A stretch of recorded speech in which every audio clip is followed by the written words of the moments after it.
দূরপ্রবাসের উত্তর আমেরিকায় চলছে ফুটবল বিশ্বকাপের মাঠ কাঁপানো লড়াই, আর তার ঢেউ আছড়ে পড়েছে হাজার মাইল দূরের বাংলাদেশে। মুসলিম সংখ্যাগরিষ্ঠ দেশ হিসেবে মরক্কোর প্রতিটি জয়ে এদেশের ফুটবল প্রেমীদের বাঁধভাঙা উল্লাস আর রাত জেগে সমর্থন করা এখন চেনা চিত্র। সেই কোটি ভক্তের প্রার্থনা আর ভালোবাসাকে সঙ্গী করেই যেন মেক্সিকোর মন্টেরেই স্টেডিয়ামে আজ রূপকথার এক নতুন অধ্যায় লিখল অ্যাটলাস লায়ন্সরা।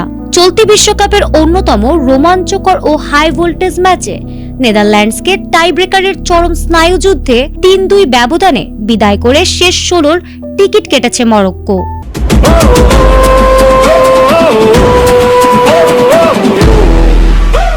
ম্যাচের শুরু থেকেই দুই ডার্ক হর্স দলের আক্রমণ পাল্টা আক্রমণে গ্যালারিতে উত্তেজনার পারদ চড়তে থাকে।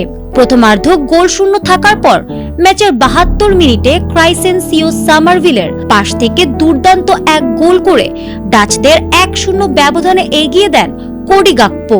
যখন মনে হচ্ছিল ডাচদের জয় সময়ের ব্যাপার মাত্র, ঠিক তখনই নাটকীয় মোড় নেয় ম্যাচের যোগ করার সময়ের প্রথম মিনিটে বদলি খেলোয়াড় চেমসোমিন তালবির নিখুঁত ক্রস থেকে অবিশ্বাস্য এক হেডে গোল করে মরক্কোকে সমতায় ফেরান ইসা দিওপ। স্তব্ধ হয়ে যায় ডাচ শিবির, আর উল্লাসে মেতে ওঠে পুরো মরক্কো সহ বাংলাদেশের হাজারো রাত জাগা সমর্থক।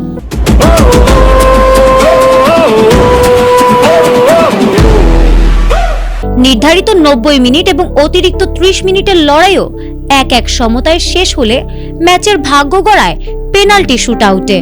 সেখানে দুই দলের খেলোয়াড়দের মিসের মহড়ার মাঝেও মরক্কোর বাজ পাখি খ্যাত গোলরক্ষক ইয়াসিন বুনো নেদারল্যান্ডসের সামারভিলের চতুর্থ শটটি রুখে দিয়ে ম্যাচের নায়ক বনে যান।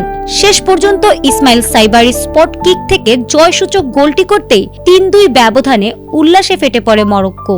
এই ঐতিহাসিক জয়ের পর আগামী শনিবার শেষ ১৬র মহাযুদ্ধে স্বাগতিক কানাডার মুখোমুখি হবে মরক্কো।